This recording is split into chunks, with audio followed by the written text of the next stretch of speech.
morning, everybody. This is Tony with Rebel Financial. Thanks again for joining us. Today we have a visitor, Brendan Kelley with Clean Fuels Ohio. So thank you for coming. Yeah, thanks for inviting me. Yeah, appreciate you taking the time. So a little bit what we're going to talk about is what they do here in Columbus and Ohio. And really it's talking about where we're going with clean energy for vehicles and things like that and some of what you do. So why don't we just take a minute just to talk about your background, and then we'll talk about the organization as well. So sure. How did you get there? So I got to Clean Fuels Ohio. I started there a little over a year ago, and I believe in doing impact-driven, impactful work. And so climate change is a huge issue that's facing our country, our world, and so I wanted to do something that made an impact on that, and I wanted to go about that kind of work in a particular sort of way. So I really appreciate working at Clean Fuels Ohio and getting a chance to do the work that I do. They're a fantastic organization. Okay. So let's talk about the organization, which is mainly, you guys are a resource for businesses. So historically, the bread and butter of our organization has been consulting with public and private fleets around how to convert their vehicles to alternative fuels. So Clean Fuels Ohio as a whole is fuel and technology neutral. We work with anything that's cleaner than gasoline. So compressed natural gas, propane, biodiesel. We do work around efficiency, and then also, of course, electricity. So I specifically run the electric vehicle program, but even though we're an environmental organization, we understand that that's not how most people make decisions, and so we focus on alternative fuels technologies that are financially viable. So when we put together an analysis and a set of recommendations for a local government or a business that has a fleet, we will explain to them, here's the emissions reductions that you'll see by making these conversions, but also based on the drive and duty cycle of the different vehicles in your fleet, here are the cost savings that you'll get. And generally, we recommend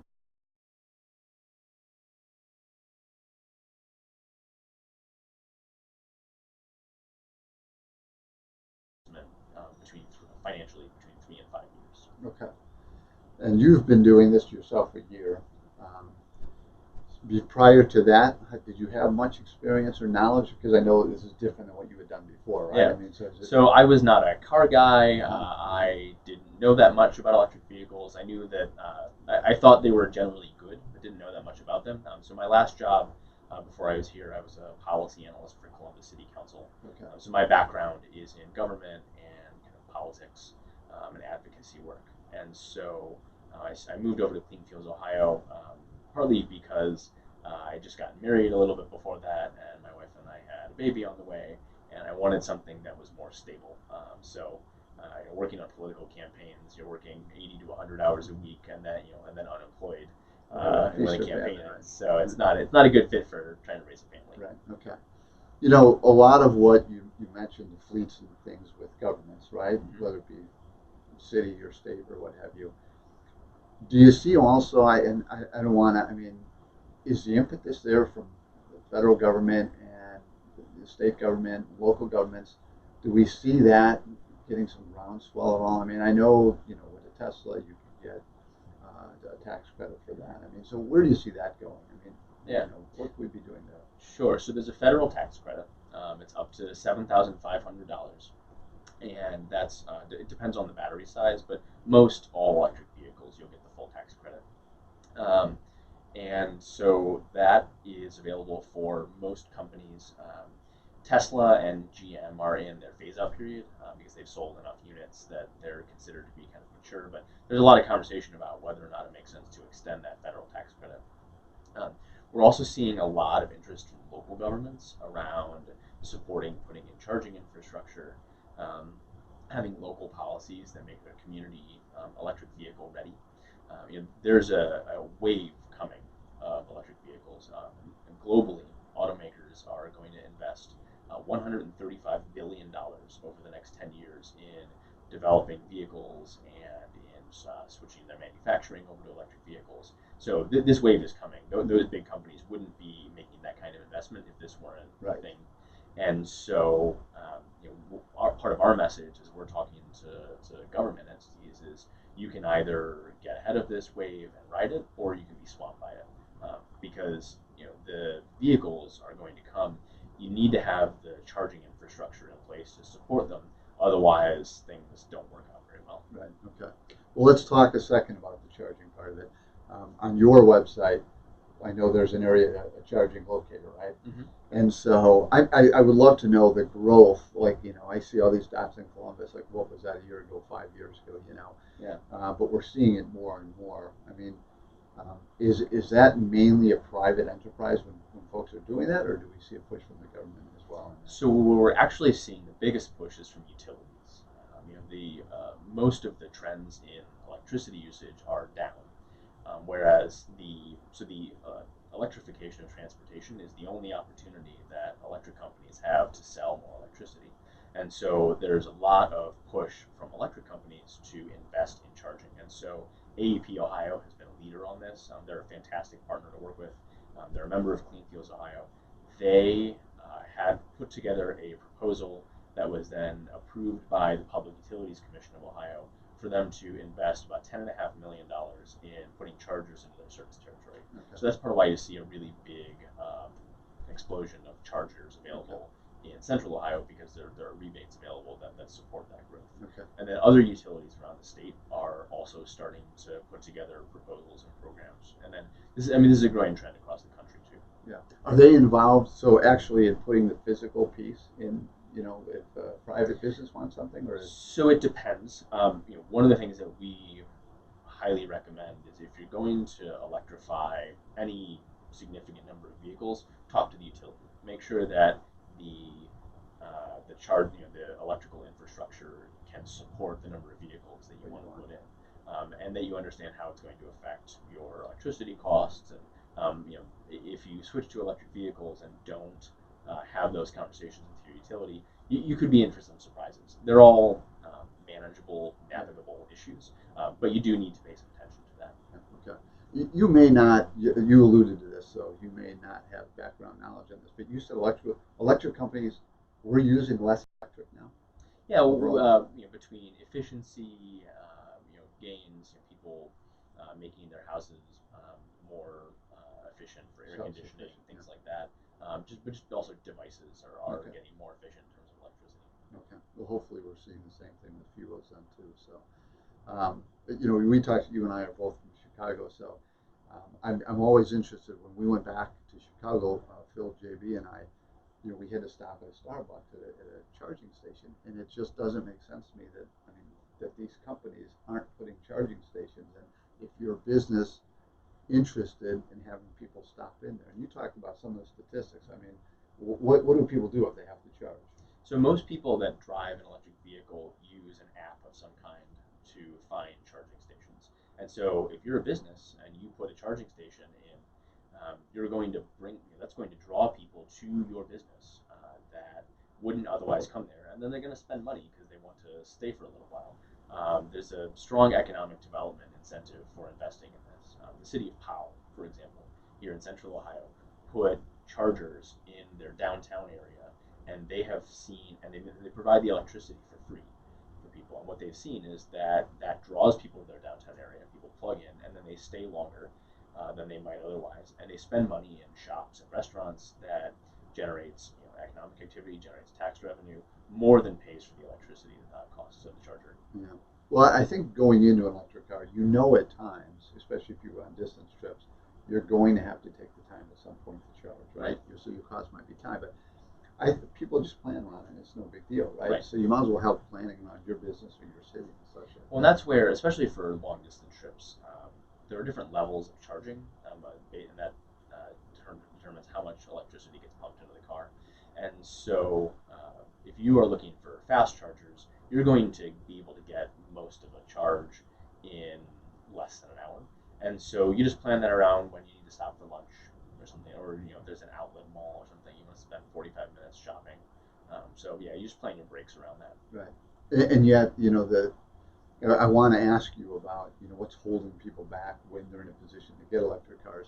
But the reality is, most times they're not inconvenience like that. In fact, they may go months and months and months without having that kind of a trip. So talk a little bit about that. What's holding people back? What are the fears and misconceptions of the public? The biggest barrier that we see is people worrying that they're going to run out of juice when they're on the road. And the average person drives between 11 and 30 miles a day, and the vast majority of electric vehicles have range on a single charge that's greater than that. And so electric vehicles represent a paradigm shift.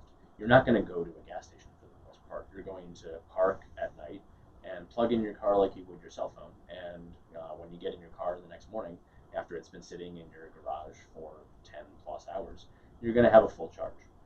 And so imagine starting your day with a full tank of gas every day and never having to go to a gas station, never having to try and find that. So electric vehicles are much cheaper to own and operate than gas vehicles. Electricity is a much cheaper fuel than gasoline, and an electric vehicle, and the maintenance costs are a lot lower. An electric motor has about 1/100th the number of moving parts of a gas motor, and so there's just less stuff to break. Right. And so if you really need to take a road trip, you're probably going to have saved so much money over the course of owning your electric vehicle. You could just use that to rent a car for a weekend. Yeah. Well, and I know for years now we've been seeing hybrid, like the secondary market for hybrid cars, right? I mean, used cars. Now we're starting to see more electrical vehicles come on the secondary market, right? And so as we see that, I think people will be more willing to take a chance on a lesser car. So I hope that's the way that we get people more introduced. Yeah, you can save a lot of money that way. A used Nissan Leaf from 2017, you can get that for $12,000, Yeah.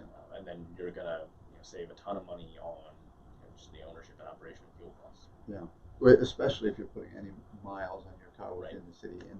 And unfortunately, we're all spending more and more time here in Columbus.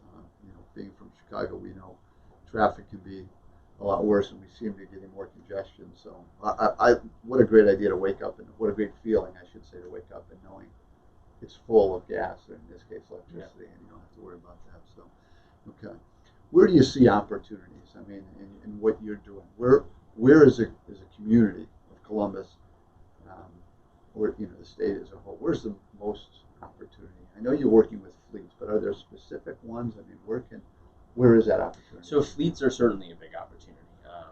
Just having folks drive around in electric vehicles that they don't own themselves. That is a great way to understand what it's like to drive an electric vehicle.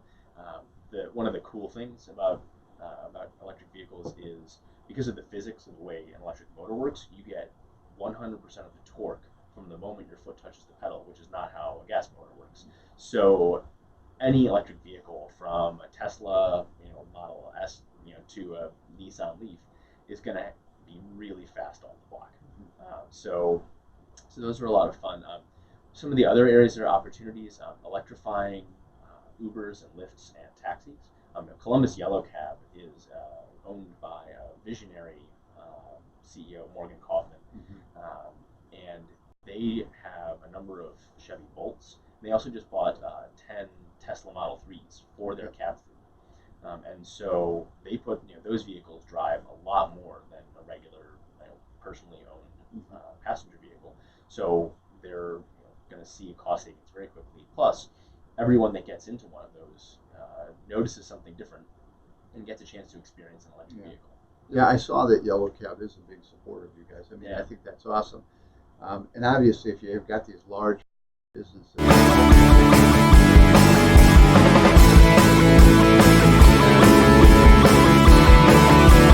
more opportunity, that is only going to make things a lot more environmentally friendly. Right. So. And what we see is that the main cost difference between a gas vehicle and an electric vehicle is the battery.